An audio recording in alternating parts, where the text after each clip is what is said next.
तो आज के टाइम पे हम लोग आते हैं अपने रियल एस्टेट के टॉपिक पे। जी। आज के टाइम पे एक ब्रोकर का क्या वैल्यू है और वो वैल्यू एडिशन क्या कर रहा है मार्केट में और या क्लाइंट के लाइफ में? सर देखिए, एक ब्रोकर और चैनल पार्टनर, जैसे हम चैनल पार्टनर और ब्रोकर दोनों बोलते हैं, उसका एक बहुत महत्व रखता है क्लाइंट के भी, क्लाइंट की लाइफ में, क्लाइंट के प्रोजेक्ट, डेवलपर्स के प्रोजेक्ट्स में और खुद के लिए भी। क्या होता है, आज बहुत सारे लोग चैनल पार्टनर का काम करते हैं। उनको लगता है कि क्लाइंट ने घर मांगा, उसको घर दे दिया और काम खत्म। वहाँ पे काम खत्म नहीं होता साहब। काम क्यों नहीं खत्म होता है कि आप डॉक्टर के पास जाते हैं ना, बोलते साहब मेरी तबीयत ठीक नहीं है, तो डॉक्टर ये नहीं बोलता कि अच्छा सर में दर्द होगा। डॉक्टर सबसे पहले आपको लगता है कि सारी आपकी मैं स्कैनिंग करूँगा, सारे रिपोर्ट्स देखेंगे और जो रिपोर्ट्स आएगी उसके हिसाब से फिर मैं आगे बढ़ूंगा। हमारा बिजनेस कैसा है, एडवोकेट का बिजनेस कैसा है कि केस लॉयर के पास गए और लॉयर ने बोला कि भाई हमें तो ये हमारा सब केस लड़ना है, तो हमसे 302 हो गया है, 307 हो गया है, लेकिन वो लॉयर उठा और फौजदारी का केस लड़ने लगा। हम उस तरह से काम करते हैं, हमारे कुछ चैनल पार्टनर उस तरीके से काम करते हैं। मैंने भी वैसे ही काम किया कभी अपनी जर्नी के स्टार्टिंग में कि ग्राहक की नीड पे कभी काम नहीं किया।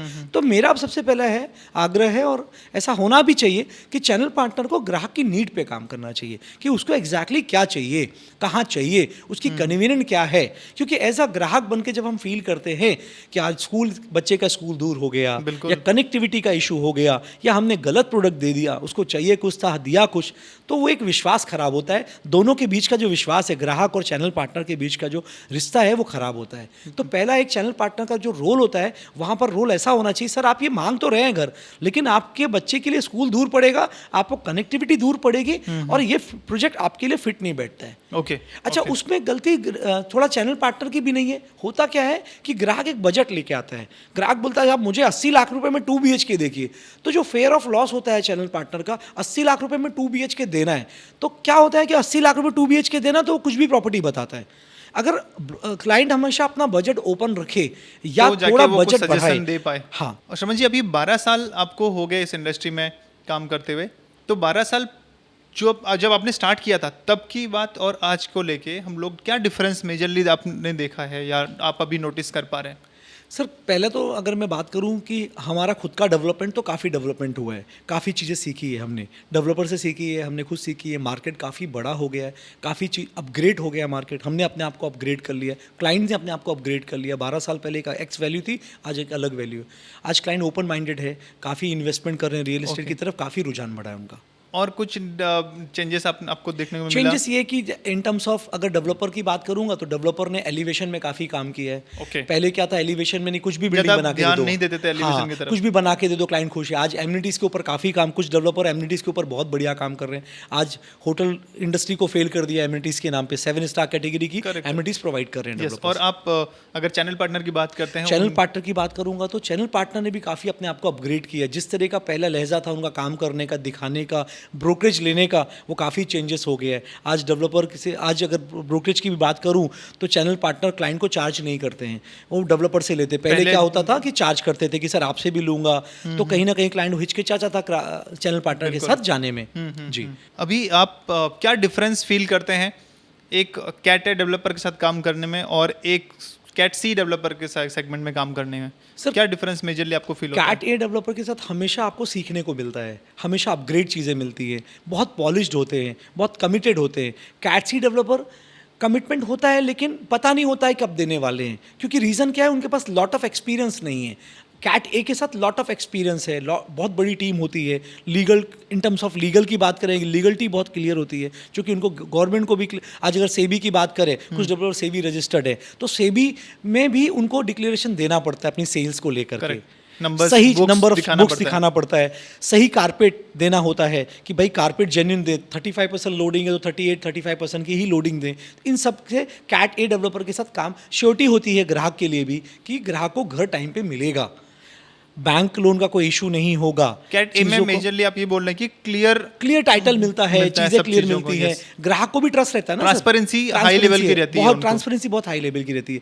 कैट सी में होता है कि डेवलपर को पैसा कमाना होता है। बट रेरा आने के बाद मुझे लगता है कैट सी डेवलपर को भी ट्रांसपेरेंसी रखनी होती होगी। हाँ होती है सर, रेरा आने के बाद, लेकिन रेरा आके अभी कुछ ही साल हुए हैं ना, तो डेवलप होने में अगले 5 साल उनको और लगेगा वो चीज़ों को इम्प्लीमेंट करने के लिए। ओके, वो प्रोडक्ट, उस तरीके का प्रोडक्ट डिलीवर करने के लिए उनको 4-5 साल अभी और लगेगा अपने आप को अपग्रेड, क्योंकि हर आदमी कैट सी की बात करूँ तो वो भी चाहेगा ना कि मैं कैट ए डेवलपर की तरह ही सफ़र करूँ लाइफ में, डिलीवर करूँ चीज़ें, दूँ उसी तरह की क्या। तो कैट सी भी अपने आप को चेंज करेगा। तो दोनों के बीच का फ़र्क एक ट्रांसपेरेंसी का बहुत बड़ा है, क्योंकि कैट ए को अपने नाम की बहुत बड़ी चिंता होती है कि मैं उसी नाम से मुझे आगे भी काम करना है। तो इसलिए वो अपना नाम बनाए रखने के लिए बहुत पारदर्शिता, जिसे कहते हैं ट्रांसपेरेंसी, रखता है ग्राहक, चैनल पार्टनर और खुद के साथ। कुछ प्लॉट्स ऐसे हैं जहाँ जिसका अप्रूवल आया नहीं है, जी जो प्रोजेक्ट्स अपकमिंग होते हैं, जी उनको कैट ए डेवलपर यूजुअली नहीं सेल करने के लिए निकालते हैं। देखिए, कैट ए डेवलपर जो होगा वो डीपी, मतलब in terms of call DP या DP रेरा आने क्या के होता पहले है? माल, हाँ DP is a down payment, मतलब डाउन पेमेंट में पैसा ले लेना, वो बहुत कम ही लोग करते हैं। कैट ए डेवलपर जल्दी नहीं करते हैं। थोड़ा सर, अगर व्यूअर के लिए बता पाएं कि डाउन पेमेंट क्या एग्जैक्टली होता है डाउन पेमेंट सर ये होता है कि अगर डेवलपर और फायदा क्या है उसके, वो भी फायदे बताएं। भी बताता हूँ, और फायदे, मेजर फायदे हैं उसके डीपी डाउन के। पेमेंट क्या होता है और उसके फायदे डाउन बता दें। पेमेंट क्या होता है कि अगर मुझे सपोज दैट घर लेना है और मेरे पास अगर 50 लाख रुपए रेडी है, 50 लाख रुपए मुझे 1 BHK अपार्टमेंट लेना है और 50 लाख रुपए रेडी है, मुझे कोई फाइनेंशियल इंस्टीट्यूट से लोन नहीं लेना है, तो मैं अप्रूवल आने के पहले जो डेवलपर को पैसा देता हूँ या Okay. अप्रूवल आने के बाद, रेरा आने के बाद। बाद, रेरा आने के बाद जो पैसा देता हूँ, एक मुश्त पैसा देना, मतलब डेवलपर का जो ड्यू है वो 20% का ड्यू है रेरा आने के बाद, लेकिन और मैं आपने उसे full 100% पेमेंट दिया है। 100% जो पेमेंट इसको डाउन पेमेंट बोलते इसको डाउन पेमेंट बोलते हैं सर। उसमें ग्राहक को 15 से 20% का बेनिफिट मिल जाता है, 20% का benefit डिस्काउंट मिल में जाता है। खरीदता है वो। डिस्काउंट में खरीदता है तो उसको एक बेनिफिट मिल जाता है। क्या इस पे आज कुछ गारंटी डेवलपर देता है क्लाइंट को कि इस ये पेमेंट का मिस यूटिलाइज नहीं होगा, या मतलब इसका डॉक्यूमेंटेशन रखता है सब? हाँ, डॉक्यूमेंटेशन रखता है ना। जो डेवलपर रेरा के बाद डाउन पेमेंट लेते हैं, जो रेरा आने के बाद डीपी में काम करते हैं, फुल पेमेंट में काम करते हैं, वो डॉक्यूमेंट पूरे देते हैं ना, रजिस्टर्ड भी करके देते हैं और बोलते हैं कि मैंने लिया, ग्राहक ने दिया है मुझे पैसे और नंबर 1 में पैसे लिए है। क्या आज ऐसे भी डेवलपर्स हैं जो बिना अप्रूवल्स का डाउन पेमेंट में काम कर रहे हैं? हाँ, ऐसे बहुत से डेवलपर हैं जो बिना अप्रूवल के डाउन पेमेंट clients में भी काम कर purchase रहे हैं। करते हैं उनसे? क्लाइंट भी परचेज करते हैं। क्या रिस्क है क्लाइंट्स के लिए, क्या रिस्क है वहाँ पे परचेस देखिए, करना, और या डेवलपर के लिए भी एट द सेम टाइम क्या रिस्क है? क्लाइंट के लिए भी बहुत रिस्क है, क्योंकि वी नेवर नो गवर्नमेंट की पॉलिसी कब चेंज हो जाए। पहली बात तो हम सब डिपेंड है गवर्नमेंट पे, गवर्नमेंट के कौन से रूल्स एंड रेगुलेशन आ जाए उस एरिया को लेकर के। तो क्या होता है कि जब ग्राहक उनको पैसे देते हैं, जब क्लाइंट्स उनको पैसे देते हैं, तो ये श्योरिटी नहीं होती है कि भाई वो चीज़ बनेगी या नहीं बनेगी, अप्रूवल आएगा कि नहीं आएगा। डेवलपर भी चाहता है कि बनाए, क्योंकि डेवलपर का इंटेंशन बिल्कुल ऐसा नहीं होता है कि प्रोजेक्ट को नहीं बनाऊं, वो उसका पूरा कोशिश होता है बनाए। कई बार ऐसा होता है कि बनाने के लिए उसने पैसा लिया, बाद में अप्रूवल नहीं आया। तो उस टर्म्स में हमें ये ध्यान रखना है, हमें उस डेवलपर के साथ काम करना चाहिए जो डेवलपर आपको पैसा दे सके, जिसकी बैकिंग हो, जिसका मार्केट वैल्यू हो, तो मार्केट में नाम हो। क्लाइंट का रिस्क ये है कि शायद वो प्रोजेक्ट ना भी आ पाए, ना भी आप in ऐसे बहुत future, सारे हुए नाम है, और पेमेंट्स जो है वो अगर किसी को दिया है तो डेवलपर रिफंड मिलना चाहिए। रिफंड मिलना हाँ। चाहिए। ये एक बड़ा रिस्क है कि बहुत बड़ा refund रिस्क है। रुक भी सकता है, रुक भी सकता है। गवर्नमेंट की अप्रूवल्स हैं सर, वी नेवर नो ना, गवर्नमेंट की अप्रूवल्स आएंगी, हमको नहीं पता ना कि किस जगह पे कौन सी लॉ वहाँ पे बैठ जाता है। डेवलपर के लिए क्या रिस्क है उसमें? सर, जब वो डेवलपर के लिए DP रिस्क उठाता ये है कि डेवलपर का तो बहुत बड़ा रिस्क नहीं है। डेवलपर का वो प्रोजेक्ट कैंसिल हो जाता है कि भाई अगर अप्रूवल्स नहीं आए तो डेवलपर के जो आगे की प्लानिंग है वो गड़बड़ हो जाती है, पैसा लौटाना पड़ता है, फिर उसको साल 1.5 साल और मेहनत करनी पड़ती है, तो कहीं ना कहीं डेवलपर का बहुत बड़ा लॉस है। तो उसके क्या अंदर- ये डॉक्यूमेंटेड होते हैं पेमेंट ट्रांजैक्शन सारे? सर देखिए, इसको डॉक्यूमेंट कैसे करते हैं मुझे समझ में आज भी नहीं आया कि किसको डॉक्यूमेंट कैसे। आदमी ने वाइट चेक से पेमेंट किया, डेवलपर ने ले लिया, बाद में समझ में नहीं आया तो पैसा लौटा दिया। कोई MOU नहीं होता, कुछ कोई MOU नहीं, कोई डॉक्यूमेंट नहीं होता। अकाउंटेबिलिटी कुछ नहीं होता ऐसा? अकाउंटेबिलिटी है रिटर्न करने तो की, verbally रिटर्न हो करने गया की है, ना, रिटर्न verbal- करने की अकाउंटेबिलिटी है। नहीं, वो verbally हो गया सर। वर्बली है, नॉट राइटिंग। Written में कुछ भी नहीं मिलता है client को। कुछ भी नहीं होता, कुछ भी नहीं होता। तो क्लाइंट के लिए बहुत बड़ा रिस्क फैक्टर भी हो बहुत सकता बड़ा है रिस्क ना? फैक्टर है। अगर कोई क्योंकि जब ग्राहक ने, क्लाइंट ने एक्स्ट्रा फायदा लेने की सोची है किसी भी इंडस्ट्री में, तो रिस्क फैक्टर तो साथ में चलता है ना। जब आप एक्स्ट्रा फायदा लेने की कोशिश करेंगे तो रिस्क फैक्टर बराबर में साथ में चलेगा। डेफिनेटली बेटर तो रिटर्न्स के आपको लिए उसको risk कैलकुलेट factor- करना चाहिए अपने रिस्क को कि भैया रिस्क लेना है या नहीं लेना है। और डेवलपर को इसमें ज़्यादा प्रॉब्लम्स नहीं है, इस चीज़ में रिस्क डेवलपर ज़्यादा को नहीं। प्रॉब्लम ही नहीं, उसके पास तो पैसा आ रहा है, नहीं हुआ तो पैसा लौटा देगा, उसको फायदे में ही है। इसमें सबसे बड़ा रिस्क होता है चैनल पार्टनर का। चैनल पार्टनर जो मेहनत करता है, जिसे हम गधा मजूरी कहते हैं, गधा मजूरी करते हैं तो फीस नहीं मिलती है ना। डेवलपर ने बोला भाई मेरा अप्रूवल नहीं आया, अपना पैसा लेके जाओ, ग्राहक बोला खुश हो गया भाई मेरा पैसा वापस मिल गया, चैनल पार्टनर दोनों का मुंह देखता है भाई। क्यों चैनल पार्टनर्स को ऑलरेडी मिल चुका होता है नहीं उनका नहीं ब्रोकरेज? नहीं मिलता है पैसा सर। अगर मिलता है तो रिटर्न की पॉलिसी, उसके लिए भी रिटर्न देना जिम्मेदारी है, उसको वापस करने की जिम्मेदारी है। क्योंकि देखिए चैनल पार्टनर, बहुत सीधी सी बात है, जब तक कोई काम पूरा नहीं हुआ तो वो फीस हमारी पूरी नहीं होती है। हमारा तो काम है कि ग्राहक को जब घर मिलेगा या कंप्लीट हुआ डील तो ही हमें पैसा आना चाहिए, वही कंप्लीट सेल है, अदरवाइज वो चीटिंग है सर। ये मेजरली कैट सी डेवलपर ही आज के टाइम में कर रहे हैं, कैट ए में तो नहीं, आई बिलीव। कैट ए डेवलपर नहीं करते हैं सर।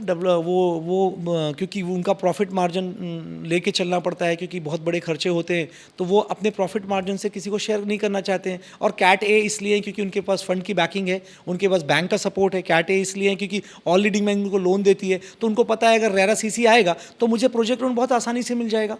तो ये उनको सफर करना पड़ता है, श्योरिटी रहता है कि उनको प्रोजेक्ट लोन मिल जाएगा। यस, तो जिसके पास बैकिंग है उसको कोई तकलीफ नहीं, जिसके पास बैकिंग नहीं है उसको तकलीफ है। उनके लिए यूजुअली। ओके, सो आप बहुत सारे डिफरेंट क्लाइंट्स को अटेंड करते होंगे। जो कोई रेसिडेंशियल के लिए क्लाइंट आया, कोई कमर्शियल के लिए आया, प्लॉट्स के लिए। खैर प्लॉट्स में बहुत कम लिमिटेड क्लाइंट्स होते हैं जो देखते हैं, लेकिन मेजरली रेसिडेंशियल और कमर्शियल प्रॉपर्टी की अगर बात करें तो क्या बाइंग बिहेवियर डिफरेंस कैसा रहता है दोनों में, और क्या आपको डिफरेंस दिखता है दोनों बायर्स में? सर देखिए, दोनों चीज़ में बाइंग बिहेवियर ग्राहक का बहुत डिफरेंट रहता है इन टर्म्स ऑफ रेसिडेंशियल और कमर्शियल।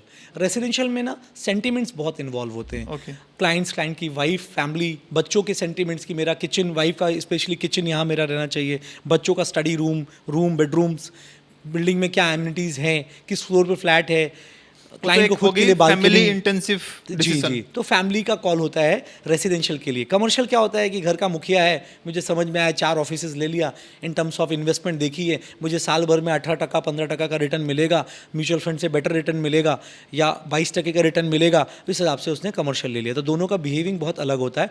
कमर्शियल में क्या होता है, टेक इट और लीव इट होता है। रेसिडेंशियल में होता है डेट एंड डेट कि ठीक है नेक्स्ट वीक आते हैं, नेक्स्ट मंथ कन्फर्म करते हैं, गुड़ी पाड़वा के दिन कन्फर्म करते हैं, क्योंकि उसको लॉट ऑफ प्रॉपर्टी देखनी पड़ती है। तो बिहेवियर दोनों का बहुत डिफरेंट होता है सर। ओके, ज़्यादा कमाई आज के टाइम में कहाँ पे आपको दिखता है? प्लॉट्स में दिखता है कि कमर्शियल प्रॉपर्टी में दिखता है कि रेसिडेंशियल में दिखता है, या वेयर हाउसिंग हो गया, कहीं पे भी आपको ज़्यादा? अभी मेरी, अगर मैं अपनी बात करूं तो मैंने अभी रिसेंटली लैंड का काम शुरू किया है, क्योंकि मैंने देखा है कि जब तक हमारे पेड़ को फ़ायदा नहीं मिलेगा, हमारे वृक्ष को फ़ायदा नहीं मिलेगा, हमारे क्लाइंट को फ़ायदा नहीं मिलेगा, तो हमें फ़ायदा नहीं मिलेगा। रेसिडेंशियल बहुत अच्छा है, लेकिन रेसिडेंशियल में ग्राहक को बहुत वेट करना पड़ता है, 4 ईयर 5 ईयर। ऑब्वियसली बात है ना, एक बिल्डिंग को बनने में 4 से 5 साल का टाइम देना पड़ता है, लेकिन रिस्क नहीं होता है। ज़मीन में रिस्क होता है, मैंने अभी थोड़ी देर पहले आपसे बताया, रिस्क जहाँ होगा प्रॉफिट भी ज़्यादा होगा। तो ज़मीन में रिटर्न साल भर में भी है, लेकिन सही इन्फॉर्मेशन हो, सही लोकेशन हो, तब प्रॉफिट है। क्योंकि रियल एस्टेट डिपेंड ही है सही कॉल लेने पे, सही लोकेशन पे। क्योंकि रियल एस्टेट बहुत अच्छा भी है और ख़राब भी है। अच्छा ऐसा है कि अगर आपने गलत कॉल ली, गलत डेवलपर के साथ लिया तो बहुत बुरा है। आपने सही डेवलपर के साथ कॉल ली, सही प्रोडक्ट लिया, सही टाइम पे लिया तो बहुत फ़ायदा है। क्योंकि देखिए रियल एस्टेट में कुछ लोग बोलते हैं यार मुझे बहुत नुकसान हुआ, कुछ लोग बोलते हैं मुझे बहुत फ़ायदा हुआ, तो इनकी कॉल्स पे है। तो अगर बात करूँ प्रॉफिटेबल, तो प्रॉफिटेबल आपको प्लॉट में ज़्यादा मिलता है, रेसिडेंशियल में कम मिलता है, लेकिन रेसिडेंशियल में बैक टू बैक मिलता है, प्लॉट में लॉन्ग टर्म में मिलता है। आप अलग अलग एसेट क्लास में डील करते हैं, कमर्शियल में, प्लॉट्स में, शॉप्स में और रेसिडेंशियल में, तो मेजरली कहाँ पे आपको ज़्यादा प्रॉफिटेबिलिटी होता है सेल में in terms of units? Sir अगर सेल की बात करूँ, प्रॉफिट की बात करूँ, तो मुझे अभी फ़िलहाल रेसिडेंशियल में ज़्यादा प्रॉफिट होता है सर। रेसिडेंशियल में इसलिए प्रॉफिट होता है कि नंबर ऑफ सेल रेसिडेंशियल का ज़्यादा है, तो ज़्यादा सेल होगा तो मुझे ज़्यादा प्रॉफिट होगा। और अगर टिकट साइज़ की बात करूँ तो मुझे कमर्शियल में होता है, क्योंकि कमर्शियल के टिकट साइज़ बड़े होते हैं और फटाफट बिकते हैं, मतलब। ओके। जी। क्या आज के टाइम में एक ब्रोकर का कमीशन अब उसको टाइम पे मिल जाता है, कि आज भी आपको सेम प्रॉब्लम फेस होता है जो 2012 में हो रहा था? सर 2012 में पे आउट का बहुत बड़ा मसला था। डेवलपर बहुत तकलीफ में पे आउट देते थे, 60 डेज़ लेंगे, 70 डेज़ लेंगे, लेकिन अभी जो है पे आउट वो बहुत टाइमली मिलता है, 15 डेज़ में पे आउट मिलता है। और मेरा एक ही आग्रह है कि 15 दिन में पे आउट मिलना चाहिए, 30 डेज़ में पे आउट मिलना चाहिए। होता क्या है कि ग्राहक को 60 डेज़ का टाइम हम पहले ही दे चुके होते हैं। जब तक डेवलपर का रजिस्ट्रेशन नहीं होगा, ये प्रोसेस में 3 मंथ्स जाता है सर। उसके बाद अगर डेवलपर बोले कि 30 डेज़ और लेंगे, तो जो चैनल पार्टनर है ना, उसके ऊपर बहुत बड़ा पेन हो जाता है। तो मेरा यही है कि भाई पे आउट जो है अभी टाइमली मिलना चाहिए, मुझे मिल रहा है और बहुत सारे चैनल पार्टनर्स को मिल रहा है अभी, तो पे आउट अभी 15 डेज़ में मिल जाता है सर। आज रेरा आने के बाद भी डेवलपर्स के क्या ऐसे रॉन्ग प्रैक्टिसेस हैं जो बंद नहीं हुए हैं, या आपको लग रहा है कि अभी भी कुछ ना कुछ चालू है वैसे कुछ प्रैक्टिसेस? सबसे बड़ी बात है कि रेरा आने के बाद भी डेवलपर आज भी सेलेबल पे माल बेच रहे हैं। सेलेबल पे नहीं बेचना Sellable चाहिए, क्या है? carpet पे थोड़ा आप बेचना। बता देंगे? सेलेबल होता है, अगर मैं बात करूं कि एक आज घर का एक जो वॉल टू वॉल है, that is called a carpet area, वो कारपेट है, इसके ऊपर 35% की लोडिंग होती है, 40% की लोडिंग होती है, जो गवर्नमेंट के नॉर्म्स है कि भाई 40% की लोडिंग है, 38% की लोडिंग है, 35% की लोडिंग है। तो ये लोडिंग होती है जिसमें स्टेयरकेस का एरिया, बाहर का एरिया, बालकनी का एरिया, वॉल के बाहर का एरिया, ये सारे डक्ट एरिया, ये सब इंक्लूड होता है। तो ग्राहक को कारपेट मिलता है, लेकिन जो डेवलपर होते हैं वो सेलेबल पे बेचते हैं। तो मेरा जबकि एक बेचना चाहिए कारपेट। कारपेट पे बेचना चाहिए। तो रेरा के आने के बाद ये प्रैक्टिस चेंज होनी चाहिए कि भाई कारपेट ये है और ये भाव है। लेकिन डेवलपर आज भी क्या बोलते हैं कि मेरा भैया 1100 स्क्वायर फीट का फ्लैट है, 1100 स्क्वायर फीट इंटू ये सो एंड सो रेट है, ये नहीं बोलता कि मेरा 650 का कारपेट है, इस पे मैं बेच रहा हूँ। तो कुछ डेवलपर की प्रैक्टिस है, चेंज होना चाहिए। तो क्लाइंट को थोड़ा ट्रांसपेरेंसी मिलेगा। ट्रांसपेरेंसी मिलेगा और उनके लिए भी अच्छा है। दूसरी चीज़ है कि आज भी रेरा आने के बाद भी रेरा बोलता है कि टाइम आपको निर्धारित करना चाहिए। तो आज भी डेवलपर क्या बोलते हैं कि रेरा है 2030 का, लेकिन सर आई गिव यू 2026, 27, मैं 3 साल में डेवलपर प्रोजेक्ट दे दूंगा। वी आर सिटिंग ऑन 24, 3 साल में आपको प्रोजेक्ट दे दूंगा 27 में। 6 साल का उसने एक्स्ट्रा 3 साल बफर रखता है, 3 साल। तो क्या होता है, वही पारदर्शिता, ट्रांसपेरेंसी की कमी हो जाती है। इसीलिए लोगों का ट्रस्ट नहीं बैठ पाता डेवलपर के साथ। जो डेवलपर कट टाइम लिखते हैं, लोग बोलते हैं हाँ इससे बिल्कुल करेक्ट टाइम लिखा है। तो ग्राहक क्या बोलता है कि भाई आप तो बोल रहे हो 3 साल में मिल जाएगा, लेकिन रेरा की साइड में जाके तो यहाँ पे 6 साल लिखा हुआ है। ये क्या है, मिसमैच? क्या एक्सप्लेनेशन डेवलपर को देना तो पड़ता है? डेवलपर बोलता नहीं सर, हम लिखते हैं सेफर साइड, कोई भी क्लाइमेट ऐसा हो गया, कोई भी ऐसी दुर्घटना हो गई तो उसके लिए हम सेफर। अरे दुर्घटना होगी तो गवर्नमेंट उसके लिए रास्ता निकालेगी ना भाई। दुर्घटना होगी जब अगर किसी के साथ में जेन्युइनली ऐसा हो रहा है कि हम लोग ने पैंडेमिक देखा, सेकंड भाई पैंडेमिक में हुआ ना, पैंडेमिक में हुआ, तो उसके लिए क्या प्रोविजन है गवर्नमेंट ने डेवलपर को दिया? भाई पैंडेमिक में गवर्नमेंट ने टाइम दिया ना, उनको साल भर का टाइम दिया, एक्सटेंड का टाइम मिला ना। तो ये एडिशनल बफर रखना जो आप बोल रहे हैं गलत है। गलत है। नहीं, बफर रखना साल भर का ठीक है, 3 साल का 4 साल का बफर समझ में नहीं आता ना सर। क्लाइंट को ट्रस्ट ब्रेक करता है। तो वो ट्रस्ट खराब करता है, कहीं ना कहीं ट्रस्ट ब्रेक करता है। और कहीं ना कहीं ग्राहक फिर रियल एस्टेट की तरफ कम रुझान करता है कि भाई रियल एस्टेट में पैसा नहीं डालें। आज भी 30% लोग ऐसे हैं, 35% लोग ऐसे हैं जो रियल एस्टेट में पैसा डालना ही नहीं चाहते हैं, इस सब चीज़ों की वजह से।